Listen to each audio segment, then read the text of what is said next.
Hello? What's up?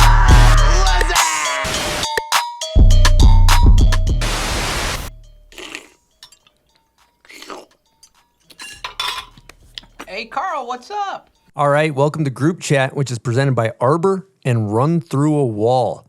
Now, today we got a great show for you guys. Todd Richards is calling in, Stan is calling in, and maybe a Scott Stevens call. We're going to do some Run Through Wall trivia. We got a lot of good topics. Should be a great show. I want to give a huge shout out to the sponsors for coming on board. Arbor, Pub Beer, Woodward, Bubs, Herschel, Lucy, and Goodr. Thank you guys so much for supporting the show. And today in studio to my right, we have Mr. Mikey LeBlanc. What's happening, Mikey? Great to see you, Chris. Love it. Love to see it. Great to be here. Talk about his new role over at Cole Headwear later in the show. It should be fun. We got Naima in studio. Naima, how you doing? I'm doing good. Thanks for having me. Happy to have you back. And we got Chris Beresford, founder of Dang Shades over in Raymer's Corner today. Yeah. What's up, Barry? I'm here. Happy you're in studio with us. Thank you. And lastly, we got our master producer extraordinaire, Silk D. What's happening? How you doing, brother? Doing great. Happy to be here. And as you mentioned, this episode is presented by Arbor Snowboarding. And before we get into today's show, let's talk about Arbor. Arbor's been making high-performance snowboards for nearly 30 years with a little thing called craftsmanship. And they do it with a conscience. These guys were on the sustainability tip long before it was cool, using real wood top sheets, eco-friendly materials, and actually giving a damn about the mountains and the planet. Backed by one of the sickest teams out there with riders like Jared Elston, MFR, Red Gerard, Brian Aguchi, Danny Cass, and so many more, Arbor Snowboarding is resetting the standard, blending high performance and sustainability with precision, power, and purpose. So whether you're straight lining like a psycho or going full dummy in the park, Arbor's got the A-grade boards and bindings you need to ride your best. Let's get into the show. Wow, true professional, Silk. Love to see it. Smooth. Thanks, everybody. Nice. All right, I want to hit the ground running with the topic here. For the listeners that don't know, Mikey and Naima, you guys are roommates. You live together. Correct. Naima, how is that? He's the meanest, grumpiest landlord anybody could ask for. Rent's going up. See what I have to deal with. I think it's a really cool thing, just thinking about, Mike Rav also lives there. He's painting all the time. You're doing hats. Mikey's meditating. There's music happening. It's a little bit of a creative hub, would you say, Mike? I would say I'm inspired incredibly by Mike and Naima and Gravedigger, who lives there. Oh, yeah. Shut up. I mean, Mike's up at 7 a.m. painting probably for 10 hours a day or writing. Naima's crafting, doing a million cool things. And Gravedigger's working his ass off in the basement. It's just a really great crew. Super stoked. Yeah, it's been a really, really good environment. We moved over to Rose Park, which I was like, what?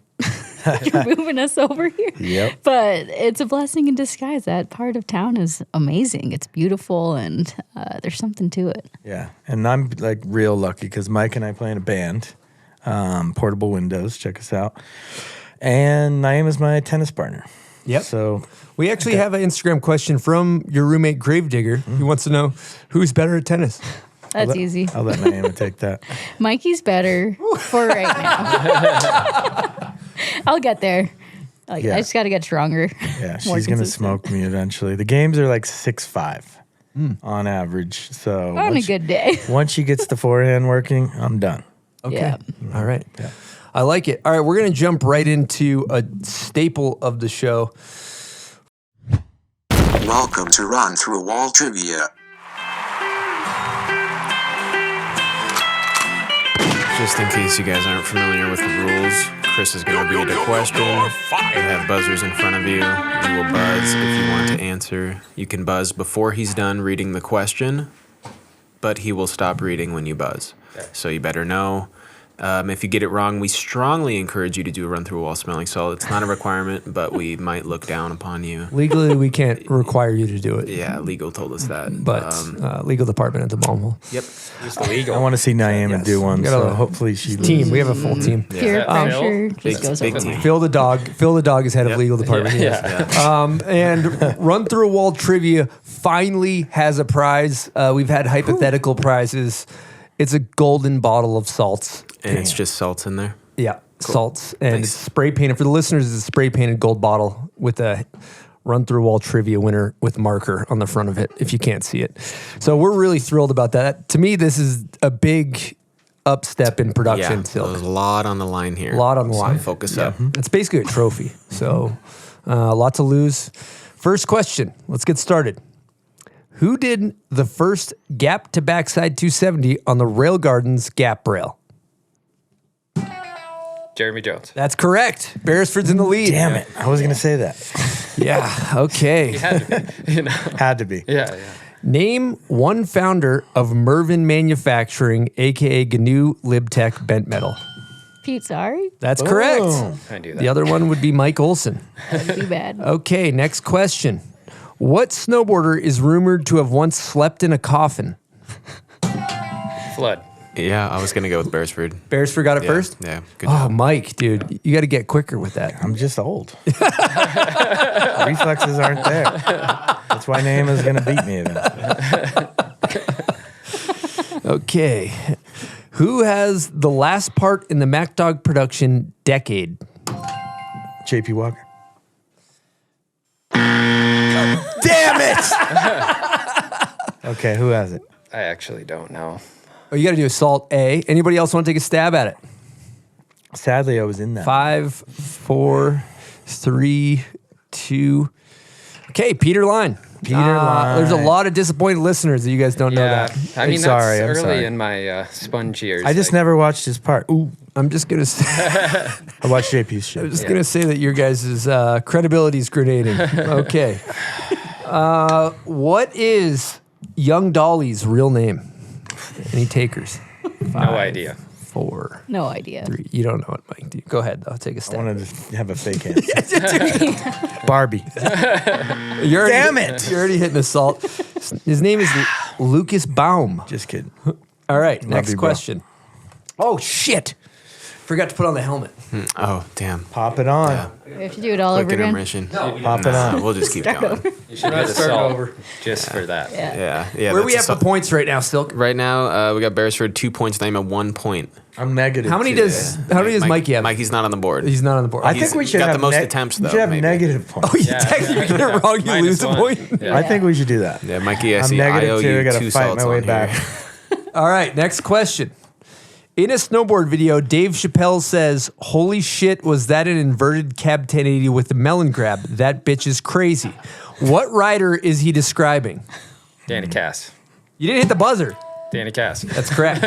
Yeah. You gotta hit the buzzer. That's good. Yeah. Beresford's running away with it. You guys need to focus up. What is Norm, founder of Garage Magazine's real name? Oh my God. Now I got it wrong. Yes. Okay. What do you No. got? So you don't know? No, I don't know. Okay. I got blinded by the lights. Everything went out of my head. Okay. It was in and then you lost it. That happens. Yeah. That happens. All right. We'll move it. What's his name? It's Alexander. I definitely did a typo. It says school. It auto-corrected. Yeah. But I don't know his last name.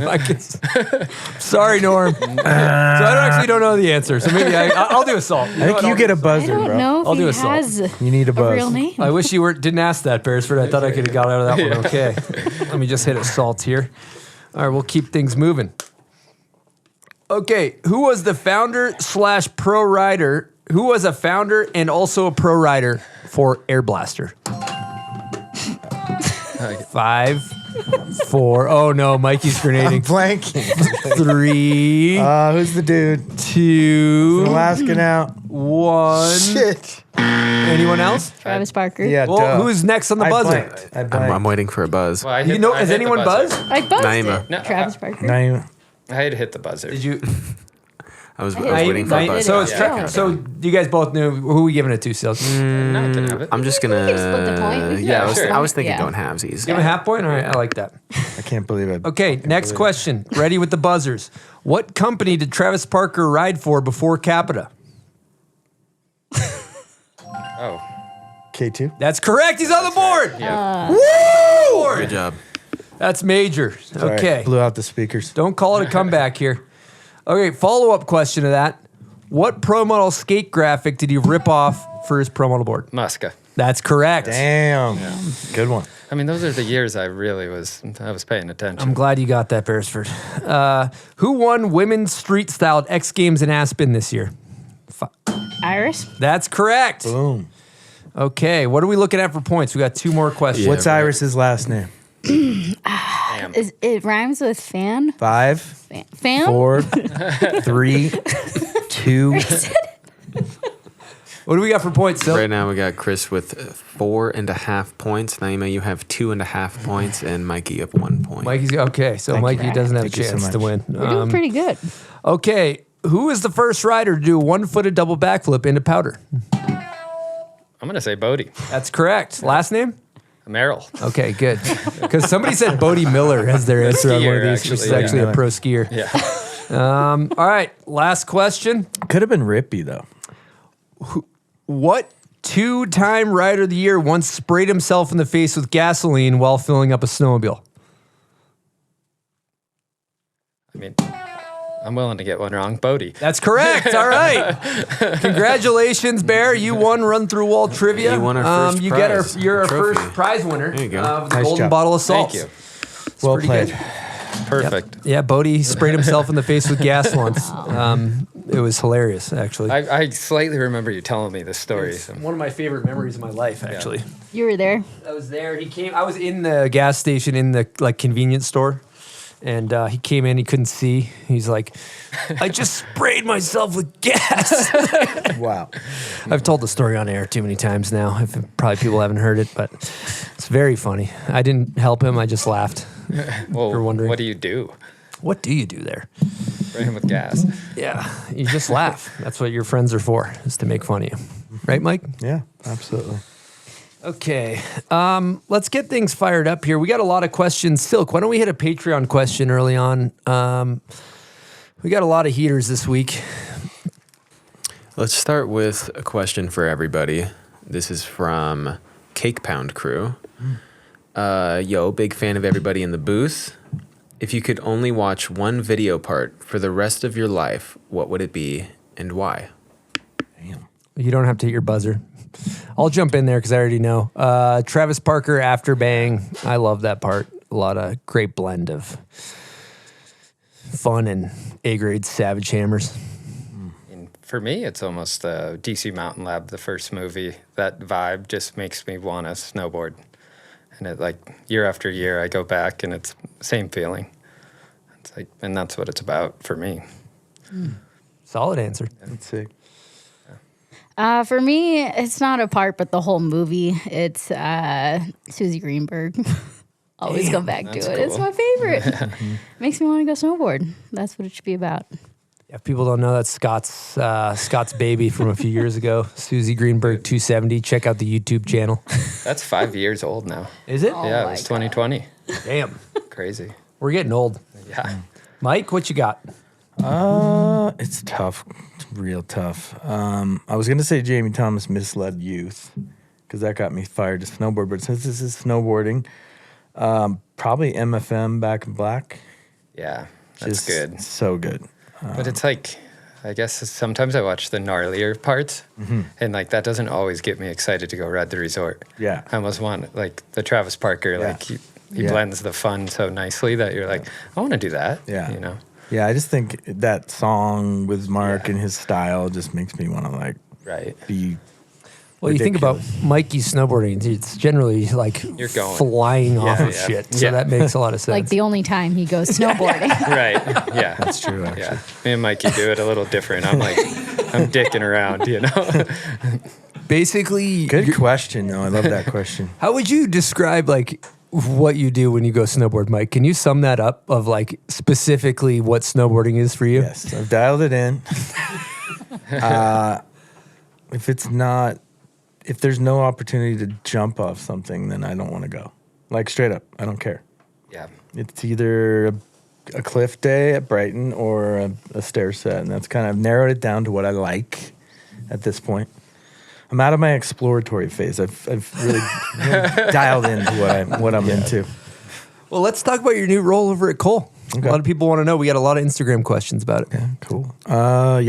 Director of strategy, which sounds like a fancy thing, but really what it means is kind of a great brand, 20 years, and we're in the process of sort of a soft rebrand, flipping the visuals and the storytelling and a little bit with team and refreshing product, and really stoked to join. They're part of the C3 group, which is Capita Union as well, and like the reason why I took the job is I've got mentors that work there, and I have a great young staff that's really fired up to do stuff. So it's been really fun.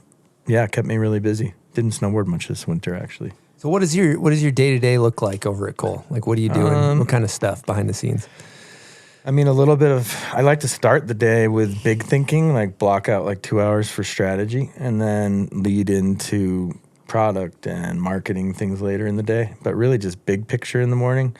And then jumping into, might talk with Josh, our designer, I might talk to a sales rep, or I might talk to an international distributor, and just kind of dancing between marketing, sales, product development, a little bit of everything.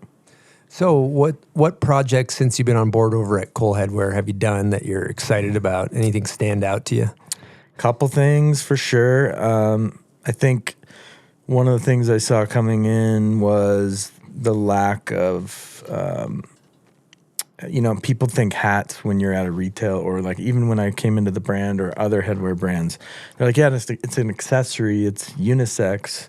And I agree with that, but also women's is a big potential, but also there's so much cool.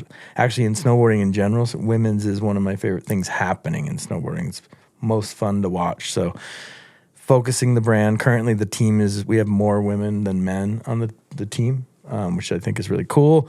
So that's a focal point. That's been exciting. And then also we got a really cool collab coming with the Lampshade dudes for this fall shipping in.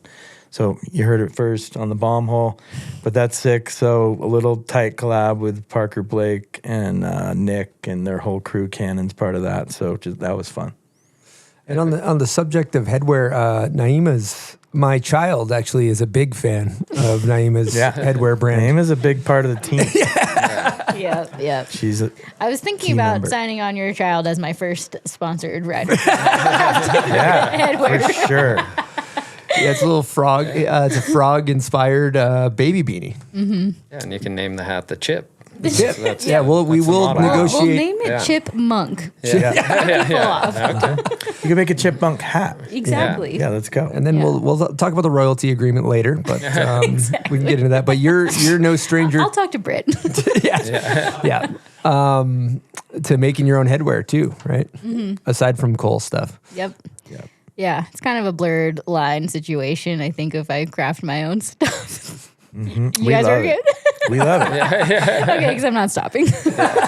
Mikey, I have a question. Yeah. Like, how do you like recreate a hat? It's in a way, it's like hats are hats. Yeah.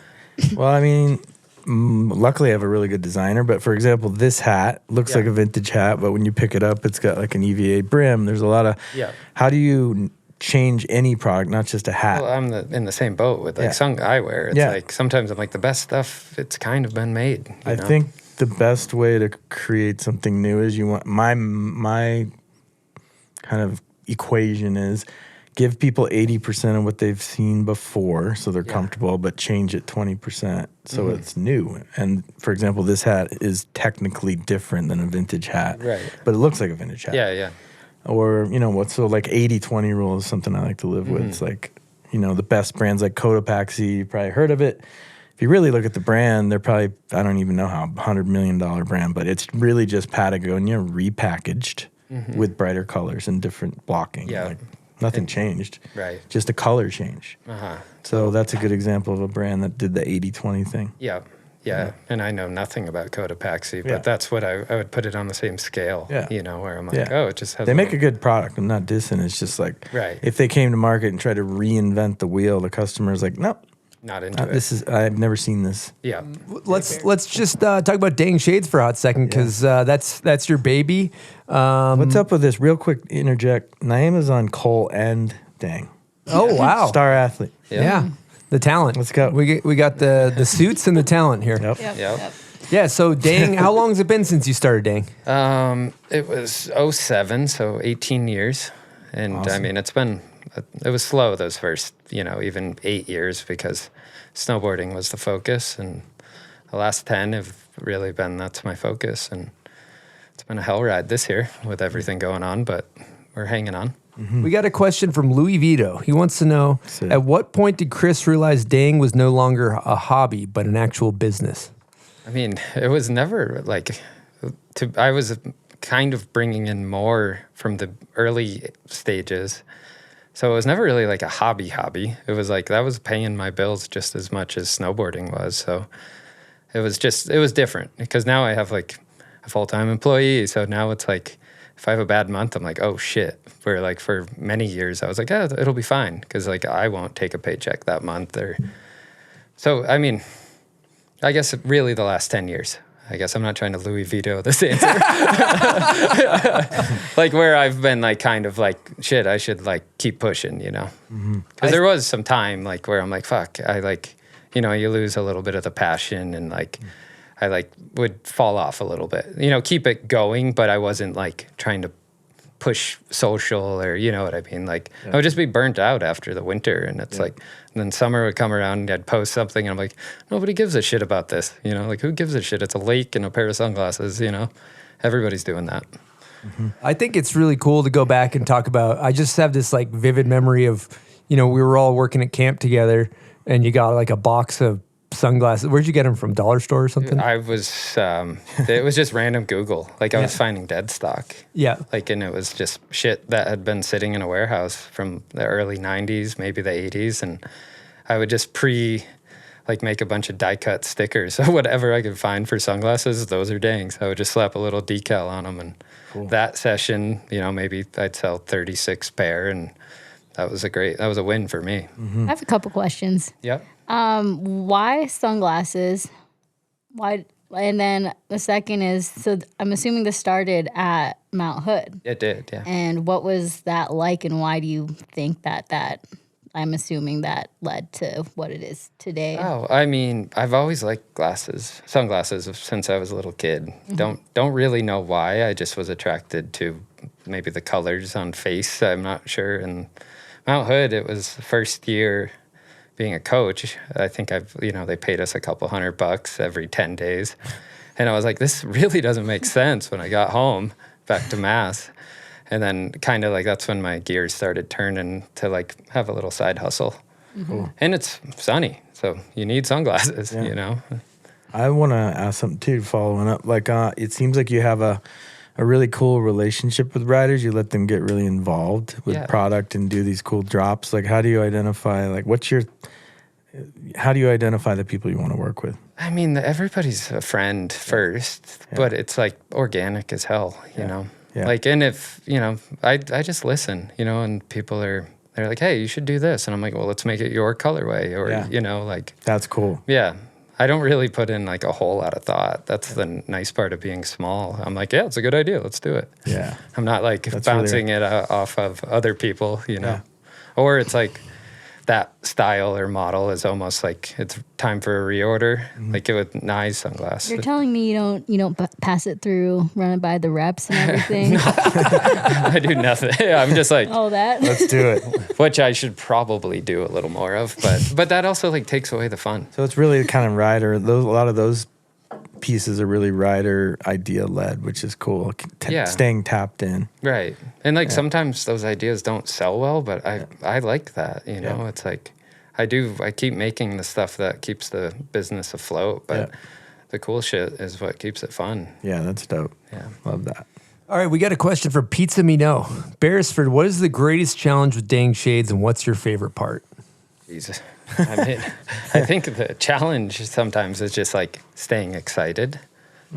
It's like, there's moments where I've been doing it long enough that it's like it's became a job, and it's like this year has been a challenge just because like I committed to pricing for wholesale for retailers, and then with the tariffs, I was like, holy shit, I'm going to have to pay shops to carry the product.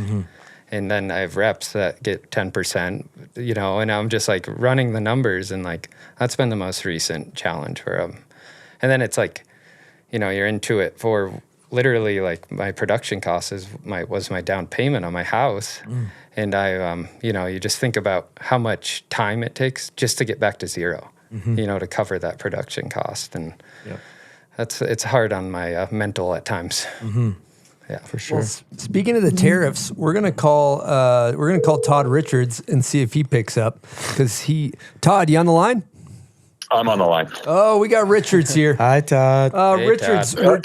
we got Beresford, Naima, and Mikey LeBlanc in Silk in studio.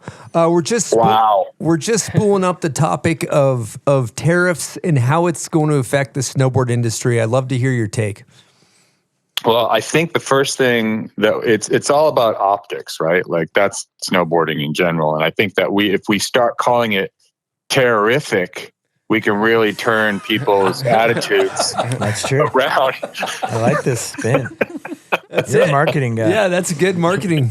These terrific Yeah. prices are going sky high. You're not going to believe what we've done to prices. It's terrific. So what do you think is going to happen here, Todd, because I know you're a financial analyst on the side where you have a lot of deep socioeconomic background on how these things affect the industry.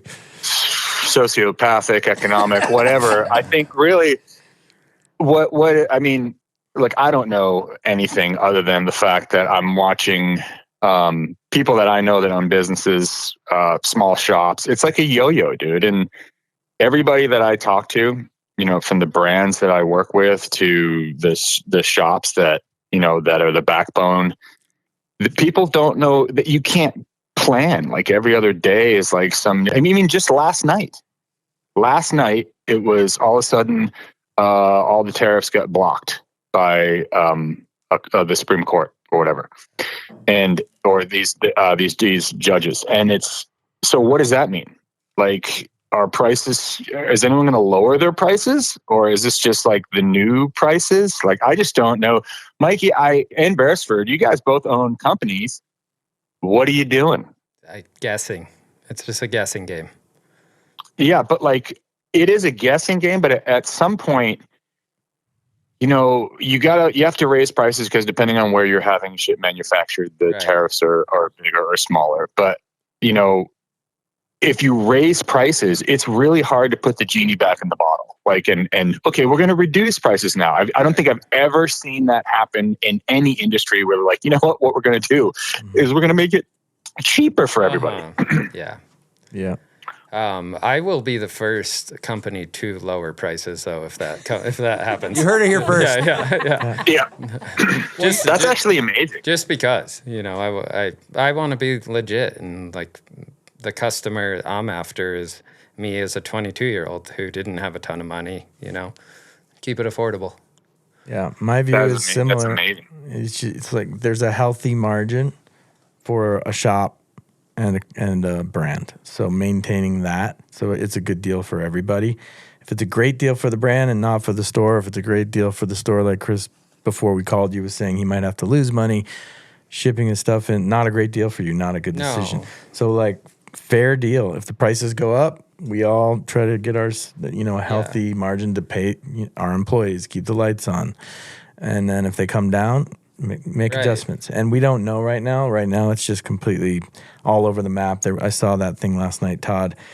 And Trump's going to find a way around that, I'm sure. So we're just this battle continues, and it's just a TBD. Probably for the next 4 years. I want to know this, Chris, like specifically ordering products, we don't need to know what your cost is, but have you just real hand like seen a dramatic price increase from your production? Not in like dealing with the manufacturing. It's just when it shows up and hits U.S. soil. Is that how it works? Yeah. You get taxed. Okay, so from the manufacturer, the price is the same. But sorry, I don't understand this on a it's broad level. It's essentially like, basically like the profits that I would pay taxes on is now it's like I'm paying a tariff in a sense, you know, like at the end of the year, it's like if it's 30%, that's kind of what you pay on your profits at the end of the year. Yep. Guys, I have a great idea. What's that? All we need to do is get a small plane and we can put all the product in the plane. And what we will do is we will drop it off the coast of Florida in bundles, and we will go out and get it. And we can strap some of it to people that we find, and we can put them on the airplane. This is great. Yeah, Start smuggling product. We can start smuggling Johnny product. Depp was really good in a movie about this, so we have the blueprint really available to us. Is what I'm saying. I'm Great thinking idea. we could get Great idea. Sea-Doo involved too. Yeah. Yeah. It's needed to sponsor the tariff bandits. Yeah. I think you're Oh onto my something. God! That's not a bad idea. Todd, what do you got going on this summer? You been surfing? Let's see. I am going. Well, I'm recovering from snowboarding a lot, which is Where at? This just in. If you're over 50 and you snowboard a lot, you take a lot of recovery time to be able to like walk normally. I'm going up to. I was kind of riding Palisades in Tahoe for the past few weeks, just kind of like sandwiching in. I went to Blaze Rosenthal's filming boot camp, where you have to go up on the hill every day and get clips, and I'm not used to that. You know, he's a slave driver, and so I'm going to go to Mount Hood for the midlife crisis session, which is, I believe, it's the last couple of days of June into the first week of July. It's an adult camp for adults. It's adult content camp. Okay. OnlyFans. It's going to be great. Yeah. Todd, I really like that Cab 7. Yeah, let's talk Yeah, about I the saw Cab, the Cab 7. 7. We all want to Yeah. talk. We need to hear about the looked Cab good. 7. It looked good. I don't know. It's all in there. You know, I think that if you're having a good day and there is shit that you used to do back when you were like prime, it's in there, and it just takes like a sunny day and like you landed a couple things before and the right amount of motivation to get you to, because I think first for a lot of those tricks, like, you know, for myself and Grandy's and Mikey and Beresford too, like there's those tricks that you did so many times that it's just in there. Yeah. And I think that it just really comes down to environment, like who's around you. True. You know, it's just, Yeah, you just get a little just trying to, fired up. I've lost all my tricks. yeah. Yeah. Mikey's more just, You lost all your he tricks? soars. They're all gone. He just flies. They're all gone. I don't even grab anymore. Yep. I just think it's more like I think a lot about casing jumps or going long on jumps way more than I used to. Right. Okay. And half of that is Canute's fault, really, from Yeah, when at the Bomb Hole Cup when I came up about 30 feet short up at Brighton. Took Yeah. 3 speed checks before the second jump. Yeah. Well, it's a 10 Yeah, it footer was into good. a 40 footer. You know, it's like, Yeah. it makes sense. Yeah, it totally makes sense. Yeah. Okay, we got a question from Johan. Our shout out to our Patreon members. And while you're on the line, I think this one's for Big Mike, for Mikey here, but I think it's good for both of you guys. I'm going to let you both field it. right. What are the 3 rules for having a 20-year pro career? I'll let Todd go first. Todd, you go first. You want me to go first? Yeah. You're older. You're supposed to go first. Oh, thanks. I think number 1 is remember that every person that you meet this could be the first and only interaction they ever have with a pro. So you have to treat them as such, you know, treat them the same way that if you were a 16-year-old, you know, meeting Tony Hawk for the first time, how would you want him to be to you? So that's number 1. Number 2 is take time away from it and remember why you liked it. And you can't just do it every single day and expect the same results and same stoke year after year. You kind of have to step away every once in a while.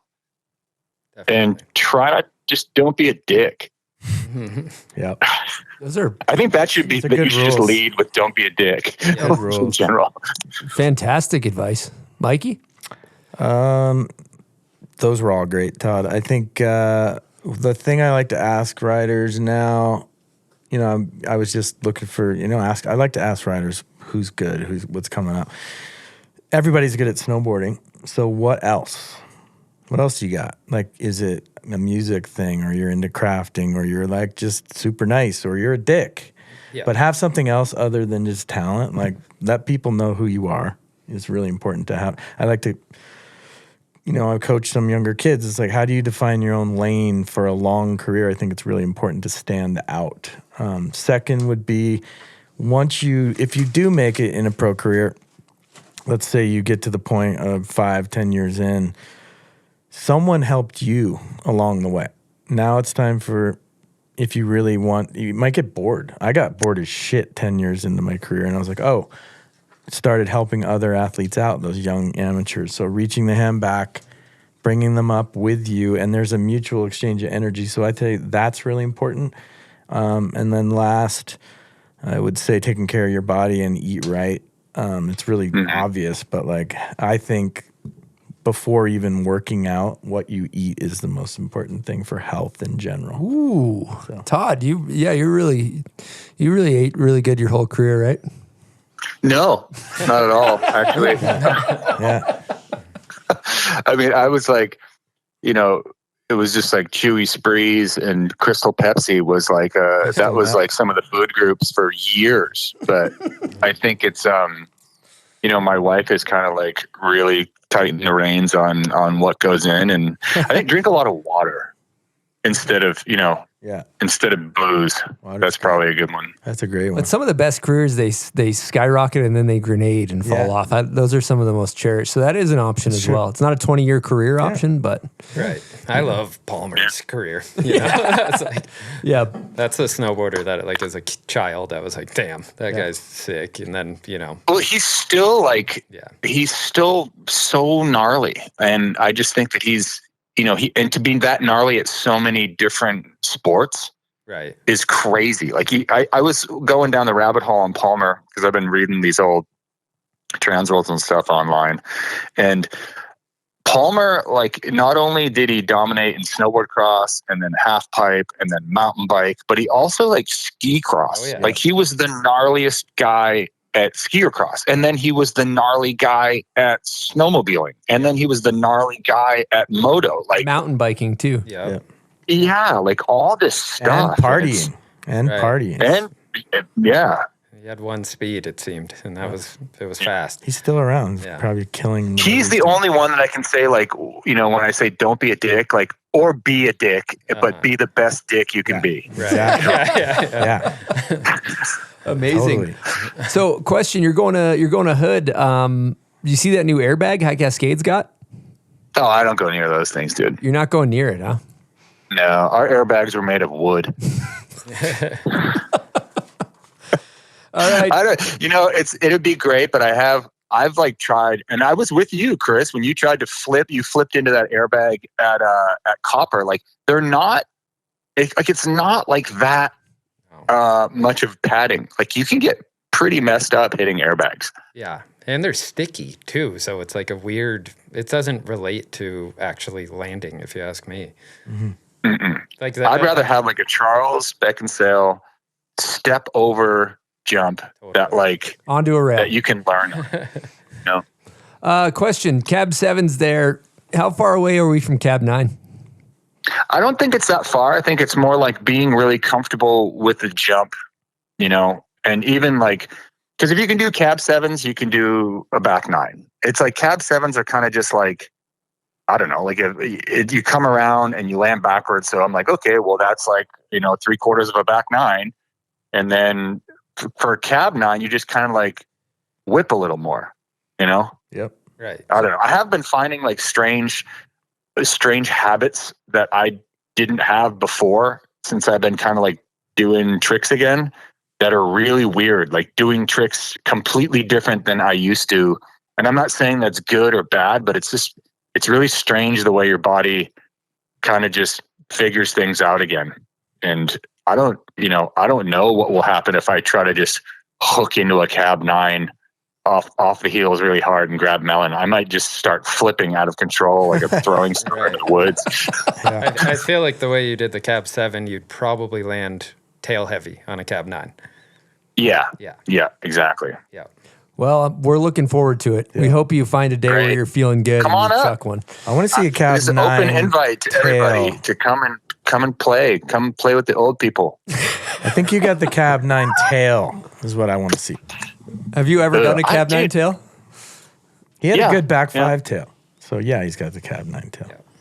I think we used to do everything. Like there was only so many moves back in the day. So you'd just be like, all right, I have the Cab 9. So now I got to go through all the grabs. It wasn't like we were thinking about switch back triple 16s. We were just like, there's 4 9s.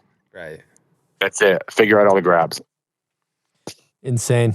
All right, Richards. Thanks for the call, brother. Peace out, you guys. Thanks. All right, See you later. later. See you. I think the topic of the tariffs, I thought the interesting thing is that once the price goes up, it never goes back down. I'm not sure about that. We'll see. Okay. It's a TBD. All right. So Nobody knows. I don't know anything. Yeah. We don't know yet. I mean, it's just like, it's changing daily. So it's like, Yeah. we'll see. Yep. All right, folks, we're going to take a quick break with a brief message from our good friends over at Yeti. Introducing the brand new all-weather Kaio backpack. And I think it's fair to say we all understand that Yeti's products and bags are made with toughness, versatility, and comfort in mind. And the Kaio backpack is your best adventure-ready all-weather option. And let me just say, I think Yeti's finally done it. They made the perfect bag. It's got these nifty exterior pockets that, get this, are not connected to the rest of the bag. Now, this means a few things. The first is that with these external pockets, you can have easy access to your Yeti Rambler or Yonder water bottle, okay? It doesn't need to be bouncing around with the rest of your goodies. But that's not all. Get this, okay? Hypothetical. You go to the beach. It's sunny. It's hot. You're wearing a t-shirt, but boy, are you sweating, okay? After a long day of relaxing in the sun with your best pals, that t-shirt's going in the bag with the rest of your stuff, but it's covered in sweat, but not anymore. Thanks to the Yeti Kaio backpack, this sweat-drenched t-shirt can be in a separated pouch and not get anywhere near your beloved items. But it doesn't just stop there. Inside the bag, there are very thoughtfully placed pockets to help you stay organized on your day out. And built for comfort, the back panel on this Kaio backpack is uniquely designed to allow for airflow to keep you dry when you're working hard. I think it's fair to say that this bag is in its element, in the elements. And they got 3 sizes out there: the small but mighty 15, the 25 is your daily driver, and the 35L is great for long haul days. You can find the Kaio backpack at Yeti.com, a Yeti retail store, or your local skate, surf, or snow shop.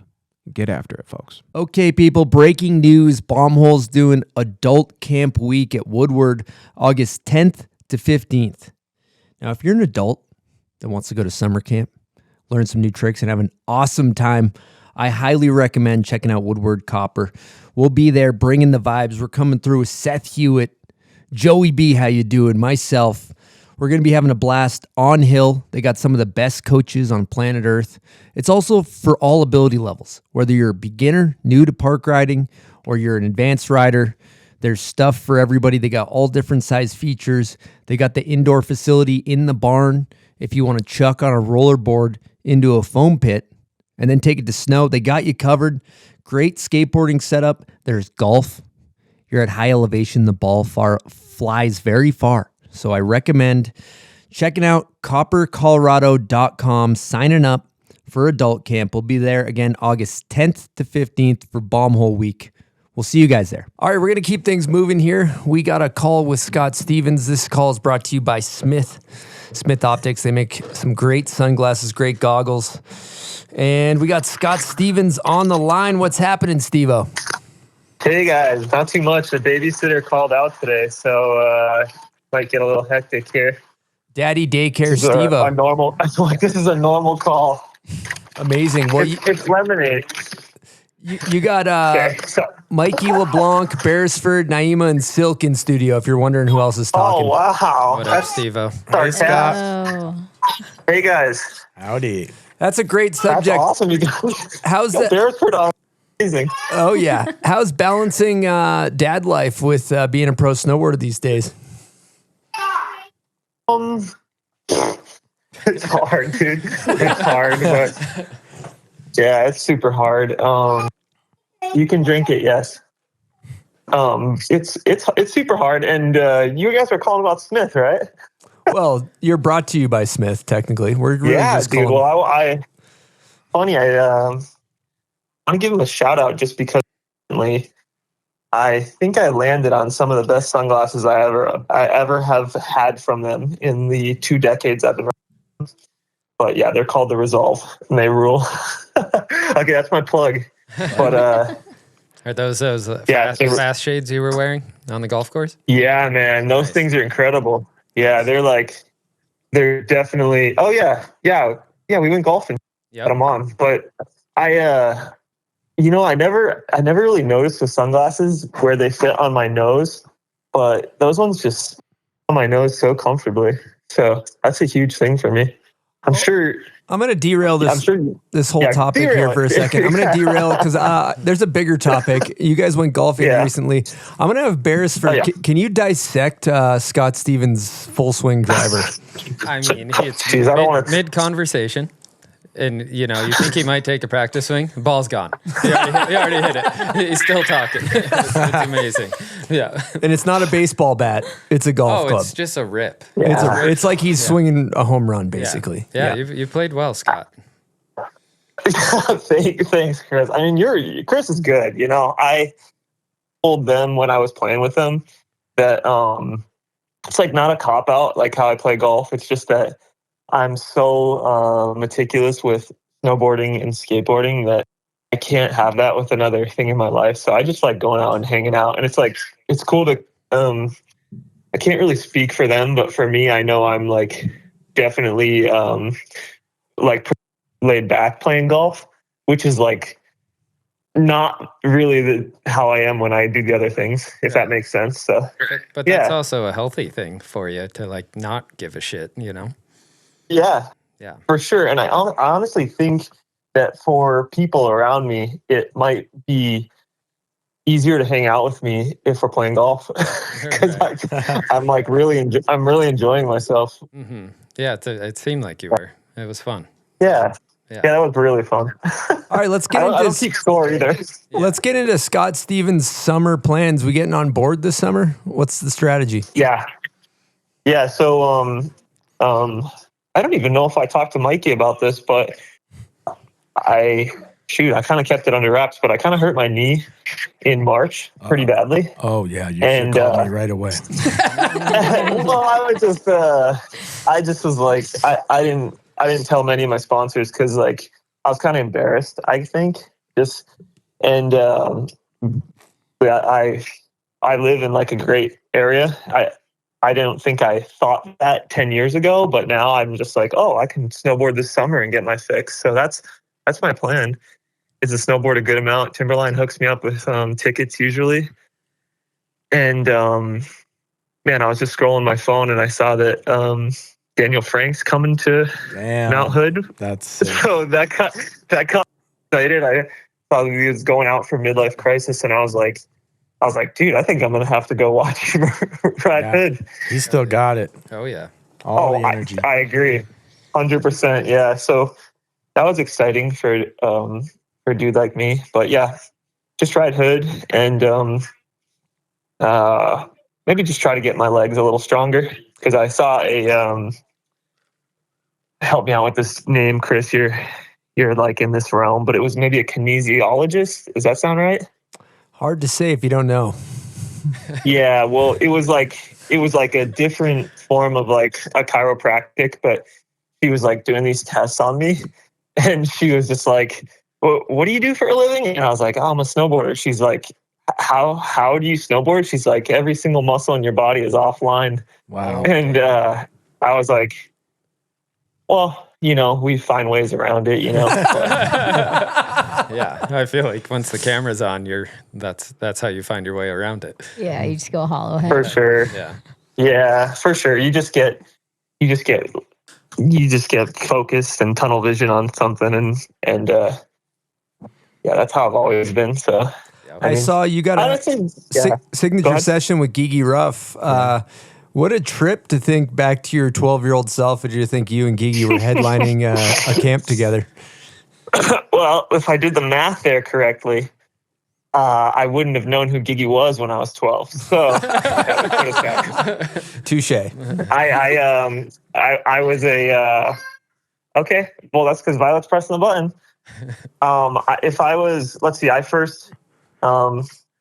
His episode was amazing, by the way, Chris. I thought it was one of my favorites I've listened to recently because he's just, so deep. But yeah, I would have been maybe 16 when so my 16-year-old self seeing Gigi in Destroyer, Mikey on the cover. Yeah, that was, you just talking to all you guys, Mikey and everything. Yeah, what would my 16-year-old self said? I would have been pretty stoked. Yeah, still am pretty stoked. Cool. But yeah, that was a good time in snowboarding, man. To be a fan of snowboarding. How's the skateboard footy stack looking this summer? Well, I'd say yours is looking pretty good. That was a amazing backtail shove you showed me last night. But mine is, I need to work on my damn ollie, man. Like, I need to just go Reese Forbes, Danny Wainwright. Like, just, that's all I do for the summer because my ollie is so weak. Like, and ollie's just like, it's such an athletic trick that, like, I don't know, like, just having no pop sucks, dude. Like, all right, we're going back to the basics. We're going back to the basics, looking for ups. I like to see it. Yeah, we just want some ups. We want, I resort to a lot of like fun and 80s style skateboarding because, like, honestly, I really do enjoy it. But I feel like it blends the best when you have a mixture of good ollies and athletics and whatever. What's your? I'm getting lost. All right, I got one more question before we let you go because I feel like I'm just interested in it. It came up earlier. What is your favorite video part of all time? You got to pick one and why. Please explain. Snowboard? Yes. Because they're like almost the same thing to me. Sometimes I don't even really like. It's just they're so the same. But for snowboarding, and I love when you interviewed Tim O'Connor. He kept referring to the age, the era, but you just want one answer. That's correct, Scott. You just don't care what era. So it's a big question. I don't think it would be current. I think it would be back to kind of your younger days. So like, shit. Well, you got? I know you got a couple kicking through that skull of yours right now. Why don't you talk us through it? So we don't want dead silence on air, Steven. Okay, you got to say something. You're on air. I just didn't want to get chastised for dropping three, and then so you're giving me. I'll give you the runway because it's better than you just scratching your head. Yeah. Okay. All right. So I think in the mid 90s when I started snowboarding, I think I was just like, I wasn't really processing like favorites at the time. I was just like, this is so sick. So I think I'd have to fast forward to, I feel like the whole movie of Decade could be, Mac Dog's Decade could be my favorite part. But the song and who kind of like he was forming to be, or who he kind of was JP's part in that, the Snuff song. I think that's in there because that was really when he comes into that that rail in Bountiful or whatever, and then he hits the bridge. Yeah. That after iconic part. Yeah. So that one's let's put that one on the board. But then I think Jeremy's part in Shakedown, because that would have been maybe more like 2003 or 3, maybe.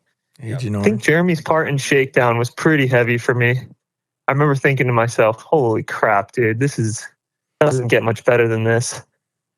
And then that same year, I feel like Kyle Clancy had this part in when the Grenade guys dropped the first video. Maybe that was 2002. Full Metal Legends. But he rides to this is going to be controversial, but he rides to a Graves era Misfits song, and I just loved it. I absolutely loved it. I like actually put Graves a little bit, tiny bit below a Danzig Misfits. So everything with that part was just perfect to me. So it's a beautiful, well thought out answer. I knew that was a big question, but I'm glad you went 3 parts and good explanations for that, Steven. Oh yeah, no, I'll just say I'm going to go with Jeremy's because I think Jeremy's would hold up today, to be honest. Yeah. In my opinion.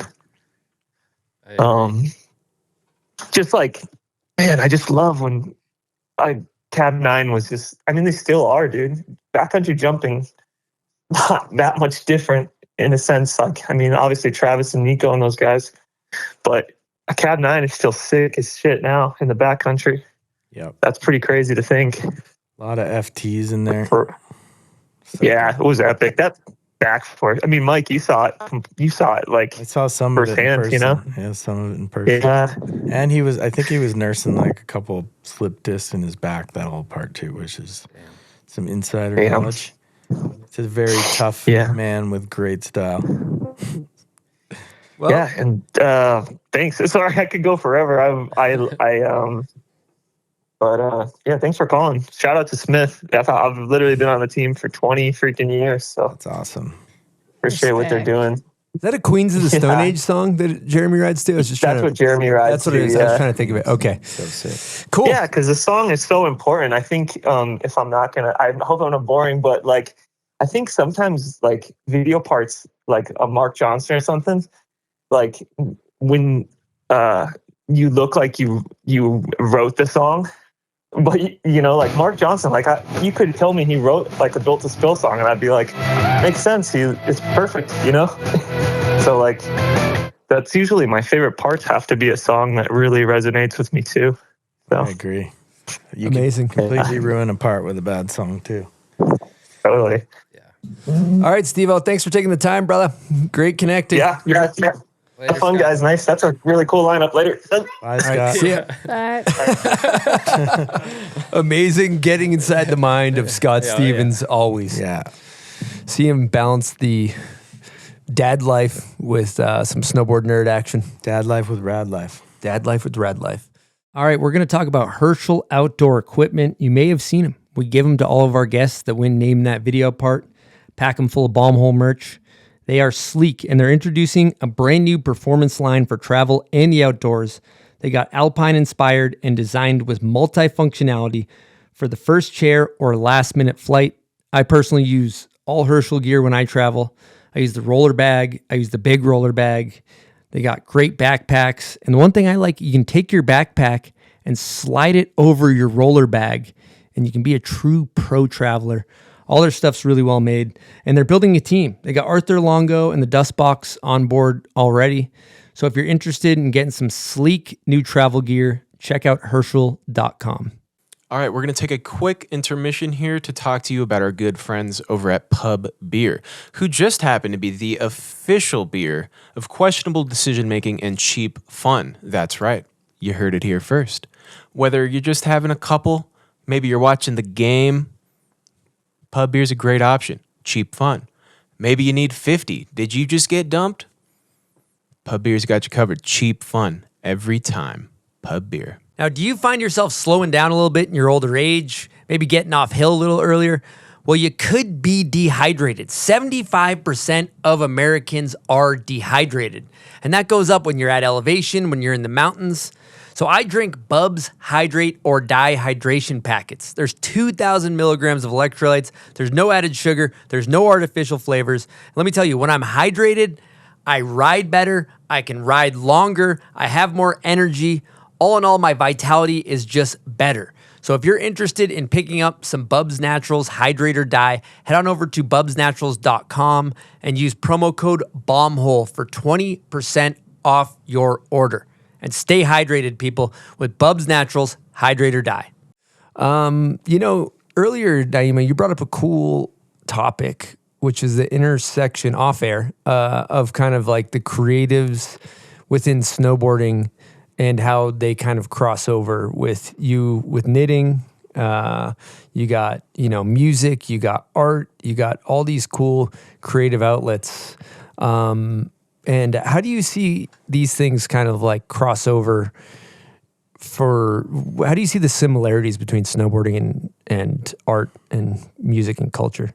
Well, I have another question, which is like, is there or I guess for everybody, is there some sort of a correlation between these really talented snowboarders, people that are really good at snowboarding, and also finding these other endeavors, whether it's from injury or whatever that gets them into it, that they're also so talented at, whether it's music, crafting, I've been loving seeing Jill doing the tile work, furniture and stuff like that. And I don't know, part of me thinks like, is that part of our like brain and we're just psychopaths and we need to like always be working and doing something, and it could be to our downfall, or it could be to that we have to just keep improving ourselves in one way or another. And as I ponder on it, I'm like, there has to be something to it, because there's so many snowboarders that are so talented at all these other things. And yeah, I don't know. Maybe we just have to stay busy and we'd go crazy otherwise.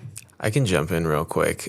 Silk. You kind of reminded me of something Cocard said at some point on the show. I don't know if it was like a group chat or his individual episode, but he said that it occupies the same space in his brain, or maybe it was a Capita video or something. It was his show. He said it his show? He said music occupies the Yeah. same space in my brain as snowboarding. Yeah, I think for sure. And I think like anybody who watches the bomb holers like really into snowboarding or like skateboarding, like we're different than like the weekend warrior. Like we're very invested in it. And I feel like that's where the similarity is. Like it's not snowboarding. It's kind of like what you were saying, like get really into stuff. And like we have to progress and we have to like learn about the history and the why. And I think those people also have to be creative in some way, shape, or form. Yeah, like it has to come Yeah. out or you'll explode. Yeah, Yeah. I agree with you. Yep. Yeah, then you look at the other kind of juxtaposition too. There's like snowboarders that are like athletes that are like compete in slopestyle and do 16s, and they're in the gym. And that's like that part. I almost feel like that approach is like sport, right? The like some of the top slopestyle dogs are. It is like a sport. Then you take a lot of the people more in the video part space, and they're creatives, and they're using the video part as their canvas. You know. Mm-hmm.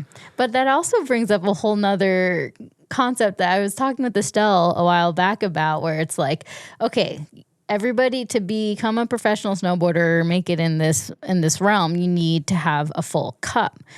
Whether you're going the Olympic route or whatever, doing the contest that scene, that maybe is filling it 90%, 100% if you're the top dogs. But if you're going in the film route, there's a lot more ways to kind of fill it. So all of a sudden you get these creative people that do these other endeavors that then bring it back into snowboarding. And even though they might be 75% or maybe in the 75 percentile of top snowboarders, they're filling that extra 25% with these other creative endeavors. Going back to talking about what Mikey was saying about like, okay, what makes you stand out if everybody's doing the same thing? And so, yeah, I don't know. Just went on a rant there. No, it's good. It's a good topic because it's like, you know, we asked this stupid question that I hate. Is snowboarding an art form? Is it a lifestyle? Is it a culture? Is it whatever? Is it a sport? And then when I look at it, it is a lifestyle, right? And you're drawn, like when I think about myself as a younger, who are you drawn to? Like you're not just drawn to what somebody, just the tricks. Like you want to know about the person. And then some of these characters in our space are really freaking interesting. Yeah. You know, I think there's like an ability to dream. To become a pro athlete of any sport, I think you need to dream it into reality. It takes a lot of fucking hard work, but you need to believe it before it's going to happen. Right. Like otherwise, you're never getting there. People use the word manifestation as a new catchword, but I think dreaming a video part into reality, like Scott was saying about, did he write that Built to Spill song? Dreaming, whatever. Like I'm spacing his name, but who's the dude that like wins all the half pipe shit now? Scotty James. Like he is top dog, but he also is really fucking funny. If you watch his little videos that's his creativity. He's making these amazing like little acting things that are so cool. Or a Mike Rav who paints, or Scott who takes it to skate. But I feel like that creative, to learn a new trick, you need to be able to visualize it's a form of dreaming, but then there's this added element of like working really fucking hard and not being scared to fall down a lot.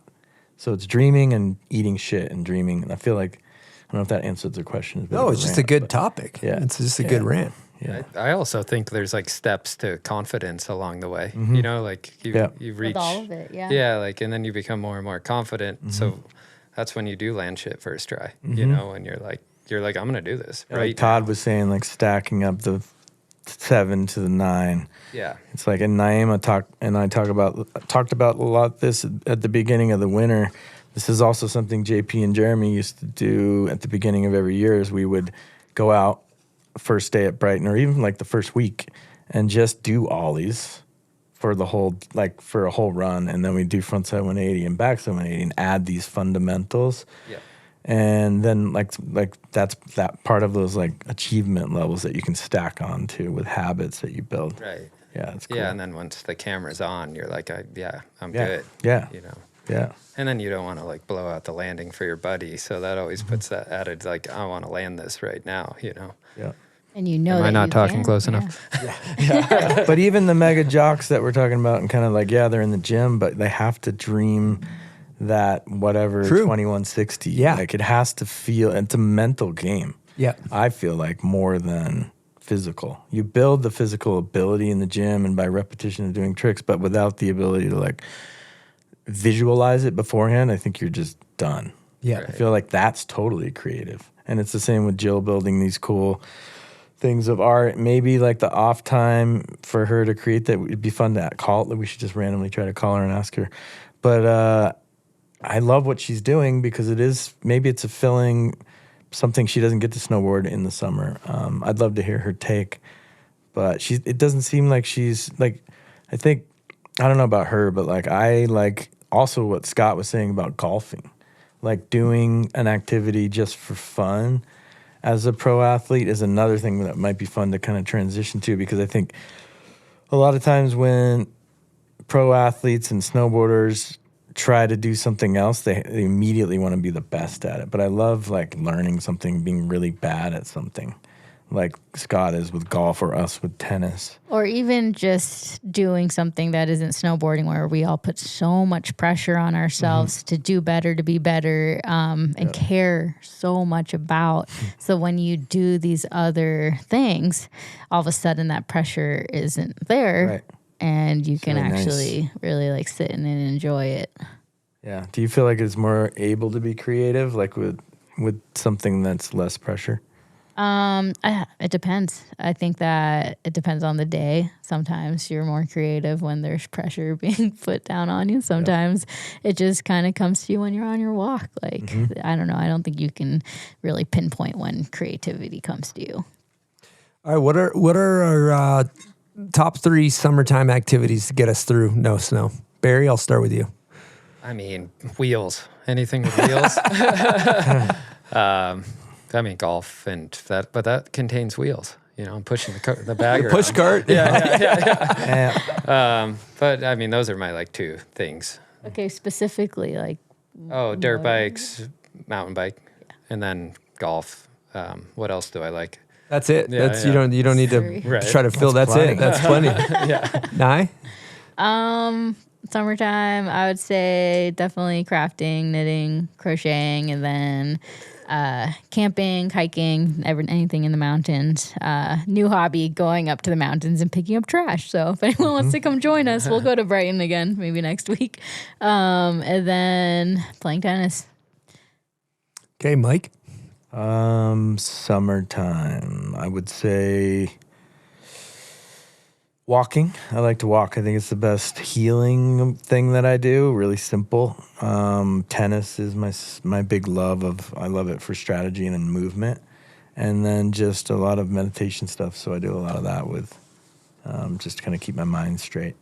Silk, we got a Patreon question about that. I think it's the second one down. If you wouldn't mind hitting that. Thanks to our Patreon members. We appreciate you guys. Yeah, thanks everybody for asking questions. This one's from Joseph McCarty. Question for Mikey. You've been a guiding light for meditation and spiritual growth, and you're somebody that many look up to. Can you shed some knowledge on any recent revelations about life? Ooh, that's a big question. I mean, a lot of people ask me about meditation and like different practices, and I think the one that that I really return to constantly every day, because I think it's the best tool, is just breath. There's a lot of avenues to go with meditation or life or getting stressed out. So when I sit, I really just focus on my breath. And one thing I love about that is the breath isn't a mantra. It's not a teacher. It's not a book. It's not a thing. you can always come back to your breath at every moment, and it's a great tool. So that's been hitting me harder and harder. I think the first thing I was taught in meditation was how to breathe and count my breath. And then I'm 27 years deep now, and I'm returning to the simplicity of that. So that's one of the things that's come up. It's a really great tool, and it's always there for you. You can't get rid of it. If you do, you're dead. Is there a certain type of meditation that you practice? Just silent. Yeah, silent meditation, just breathing. And what that will do eventually is just kind of your thoughts will start to settle. So you just focus on the breathing? Yep. Just like a little more specific. Give me a little more. Give me a little. If I was to give you an introduction to meditation, it would be, all right, Chris, have you meditated before? Yes. Tell me about it. Doing guided stuff? Or guided. Joe Dispenza, I listen. Cool. Yeah, nothing wrong with that. Do you like it? Yes. Does it help you? Absolutely. Keep doing it. Okay. That's what I would say. But what about the breath thing? Someone who's new, I would suggest that they sit down comfortably. You arrange your body in a way that's your spine's straight. You're comfy. It could be a chair. You don't have to sit cross-legged. I can't. However your spine is straight and you're comfortable is great, or lying on the ground, whatever. I would say keep your eyes open, because if you close your eyes, your tendency is to dream and think more. Keep your eyes slightly open, and then with your breath, you just focus on breathing in through your nose, in, count 1, out, count 2, and do that to 10. And if you find yourself going on a little ride, like 1, 2, oh yeah, I forgot to take out the trash. Oh, what if I don't take? Will the trash come? If your mind starts going, just make an agreement with yourself to go back to 1 and start over. And you're just slowly training your mind to just focus on that one thing. Just singular focus. You're just building this focus point of following your breath. Eventually, you can get rid of the counting if you get good at it, and just follow your breath. Yeah. And I do this before a big phone call for like 3 breaths, or before I'm about to jump off a cliff at Brighton. I'll take a few breaths, and it really puts me out of my thinking mind or a fight or flight state into something very present. So that's why. That's how I would. Thanks for sharing, Mike. That was awesome. Yeah, that's something I need to work on. I mean, I do the breathing technique when I have a 6-foot putt. Yeah, and it's the beat grinder. Do you? And it works. I do. Yeah. Fuck, I need to do that because he keeps fucking destroying me. You guys have to come over and we can all do a house meditation. Yeah, we do them sometimes at the house. And what I can show you. do you stare at? Like, are you just at a white wall, or what do you? Just depends where I'm at. If I'm on a plane, I stare at the seat in front of me, or usually in the morning at my house, I have a little meditation mat, so I just focus about 3 feet in front of me. However, your eyes are really comfortable. Gotcha. You don't want to be like looking around. You just want to be kind of focused and really relax your eyes. I was actually reading something about this today, but like relax your eyes. Don't focus on one point. Let that peripheral come in. Yeah. And what that's doing is flooding your mind with nothing to focus on. Okay. So it's really relaxing and comfortable. The point is to do nothing and just exist. I know. Just I have be. a hard time with that. Just be. Just be. It's free. It's crazy. It's nice. But it can work. Dude, I had a good question. Thank you for the question. Accidental meditation the other day. Dude, so I got a baby, right? Baby Chip. And, in order to get this, when the baby's sleeping, it's a sacred time. And we have this little baby Bjorn. It's a little pouch, so you put him on your front. And, I was cooking breakfast and he was still awake and he finally fell asleep and he'd been really fussy. He hadn't been sleeping. So you don't want to wake this baby. You can't do anything. I got a sleeping baby on my chest. Yeah. So I was like, all right, I'm just going to walk around in circles in my backyard. And, I ended up just being. Nice. I tapped into just being, where you're not thinking, you're not planning, you can't do anything, you make your phone calls, you're just not even a lot of thought. I was just kind of walking around and I was like, whoa, I'm meditating right now, accidentally. That's really nice. And I want to highlight something that you said I had you explain your meditation. Yeah. I want to re-highlight what I answered back to you. Do you like it? Yes. You found something that works? Great. Yep. If anybody out there is doing a meditation and they like it and it's improving their life, just do that. Yep. So you don't need to change because you heard about someone else has a new method, this style. If you like what you're doing, don't change. Just keep doing it. Yep. If it falls off or you lose interest, maybe seek out something else. But I think the tendency for everybody in everything, not just meditation, is to like seek for the next thing. But the point of that practice is to just go with what's you feel in your heart. And there's so many different types or practices get of lost forever. meditation. So it's just like, if one didn't resonate with you, keep searching because you might find something that you like and it might help you. Yeah. When you're making hats, do you feel like you're meditating? That's the thought that I've had. I don't think it's the same. Like I started practicing meditation maybe half a year ago, and like this type is called transcendental meditation, and this one's worked for me. I've tried other types over the years and landed on this one. And what I've realized is that while I craft, although I might go into a meditative like state, it's not the same. Like what I'm doing when I'm meditating, it's actually very intentional. When I'm crafting, I'm kind of just kind of working on the craft and maybe having some silence in my mind, but it's not the same. So, but I wouldn't have come to that conclusion if I hadn't learned and started this practice. So, So the crafts is more of a flow state type of deal as opposed to maybe a higher consciousness of meditation. Yeah, this is all. So Mike, my partner, Mike Grav, he's obsessed with David Lynch, and I therefore know a lot about David Lynch. And I know nothing about David Lynch, so give us a little cliff notes. So David Lynch is very big on transcendental meditation, but then, so that's one thing. Some people, he's a filmmaker. He made Twin Peaks and all sorts of movies. But he talks a lot about meditation, and people are like, oh, do you get the like creative ideas through meditation? And he's like, no, like you should, what he'll do is like, he'll meditate, but then he'll also have sit down time just to have thoughts come to him and creative ideas come to him. So that was almost like two separate things. And maybe you would have some sort of idea while you're meditating, but that's not the goal. And that's where I find crafting comes into hand, because I'm like, okay, when I'm crafting, that's the time when thoughts are coming through, and I'll write down ideas. And yeah, I agree with that. I mean, I think I have friends that jokingly say, hey, I was snowboarding and I was meditating. I was like, no, you were snowboarding. Yeah. Meditating is meditating, and that's doing nothing, like you said very well. Yeah. No goal. Just sit. Then when you do snowboarding, do it really fucking good. When you craft, do it fucking good. Do whatever you're doing really well, but the meditating will help that.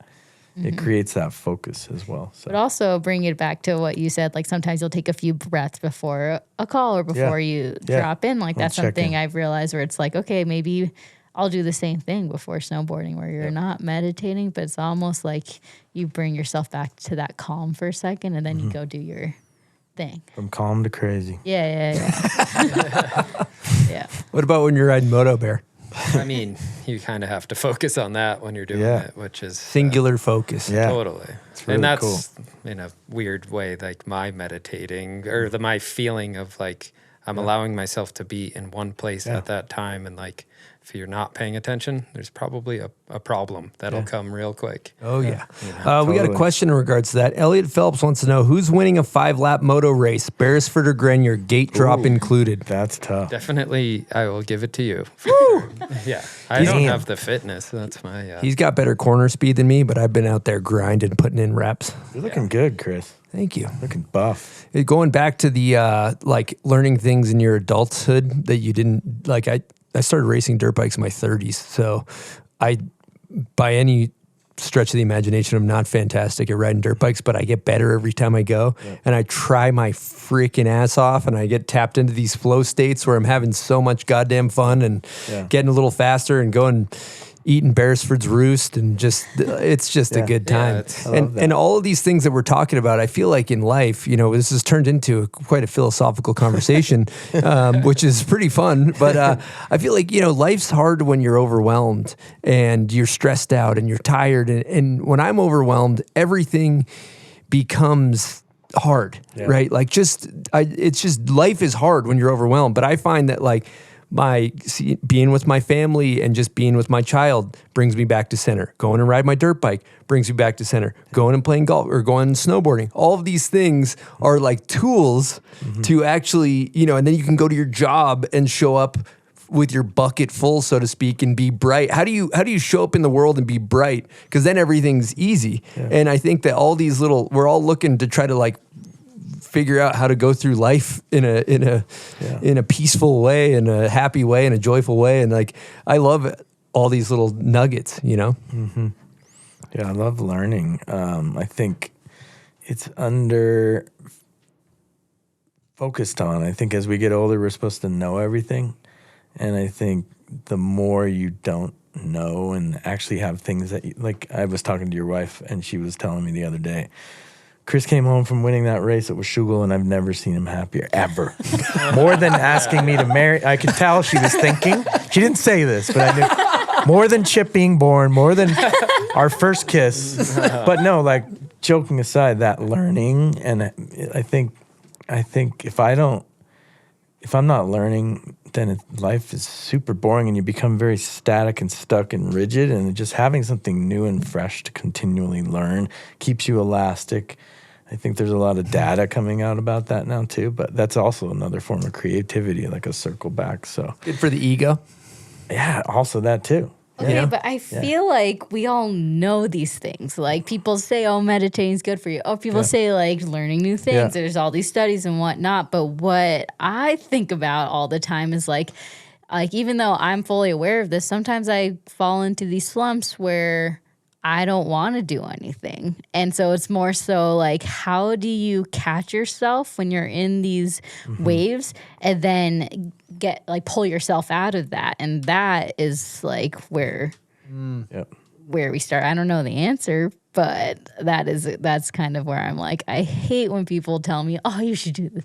Yeah. Oh, you should do that kind of a thing, you know, being like, okay, but what if you're mentally just not there right now? So, those are the questions that I ponder of like, okay, if we can solve this equation, then one way that I might answer that if I was gonna, because I've definitely had my ups and downs and wins and losses in life, having a routine that you stick to no matter what in the morning as the start of the day, which I do have, and a lot of other people that I've studied that I really respect have, whether it's a 5-minute routine of like waking up and saying something to yourself to be grateful or whatever. Or I have a crazy 2.5-hour routine. I'm a psycho. But having that thing that you do no matter what, that you know is good for you, is like one potential solution. And I know when I'm on the road and I miss a day, my day's different, 100%. So that's just one way to maybe hack yourself. I like that thought of hacking yourself, meaning like if you've got a tendency towards a bad habit, the way out of it sometimes is to hack yourself, like cut that thought off or cut that action off at a pass. And the one way to really help that is to have a routine that you just like, nope. Kobe said it really well. I don't negotiate with myself. He used that term. He's like, I'm going to go. He was also psycho. I mean, he would win the finals and be at practice at 4 a.m. the next day. But he was like, yeah, I don't negotiate. I made a agreement with myself to be the best player in the world. And therefore, if my brain's like, I don't want to go today, it's like, nope, I don't negotiate. Yeah. So I think that's another way to hack yourself. I think it's cool. So you're saying waking up and opening your phone right away is not the answer? I would recommend not. No, I know. I'm just... Only if you're... I find myself doing that at times, and I'm like, what the hell am I doing? So how could you hack yourself? Only watch inspirational videos and quotes. Yeah. No, I mean, a lot of times I'll open my email, and then I get overwhelmed, and it's just like... It's not the way to do it, but I find myself doing it from time to time, even though I know don't, you know. What about when you wake up and you beat the brakes off of me in golf? How does that make you feel? I mean, those mornings are better. What would be a good hack for that phone thing?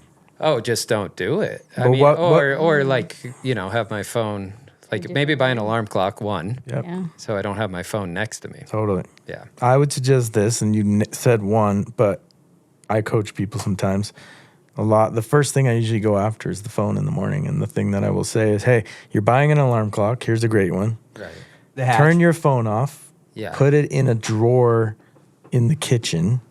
So your brain wakes up and says, wait, I can either drink this water and say my little gratitude thing, or I have to get up, go all the way to the kitchen, open this drawer, turn on this phone, wait for it to power, and your brain is actually lazy enough to be like, I'll just drink the water. Right. So hack yourself. Yeah, yeah. Is a technique. Yeah. Fucking beautiful. Love it. All right, let's keep things moving here. We're going to go. I like that we went on a nice, deep, That was a cool philosophical sidebar. I'm going to hit a smelling salt and too. let's hack ourselves. Let's hack back in. Oh God, we need to make a smelling salt alarm clock that just wakes you up out of bed. Smelling salt. Smelling salt. Silk, let's fire up heater clips. Damn it all. This is the tube edition. As you guys have seen, it's been taking the internet by storm. There's a new phenomenon where people are basically doing like medium park jumps and landing on a down tube, which I am highly entertained about. It's kind of polarizing. We're going to call Stan in a little bit and talk about it. Before we do, let's rip through a couple clips. I really like this Oyvind. He does a switchback rodeo Japan, switch front board, 270 out. You guys have any thoughts on these maneuvers going down? It's psycho. Yeah. So that Oyvind clip banged me over the head. There's I'm not entirely sure how to say his name. I think it's Norwegian. Kristen Jomming's been going crazy on the tubes. He does this like cab 450 tail grab, cork to regular front board and brings it back. Insane. Like, how cool was that? That insane. That was perfect. Yeah. Unbelievable. My question The is, stee on the board is do you really think dope. that this type of feature is going to be like in the big competitions? I think they're going to bring it to the X Games. Like Yeah, in Olympics, slope. maybe? Yeah. I think it could be its own event. Yeah, If for they sure. just had like, this was the Tube Chucker Invitational 5,000. Yep. I think I mean, they put knuckle huck in there. Anything's possible. Yep. So technically, that's a cab 650, 630. Cab 5 630? overturned, yeah. So that would be a cab 630 Yeah. tail grab front board back to regs. Absolutely perfect. Board control.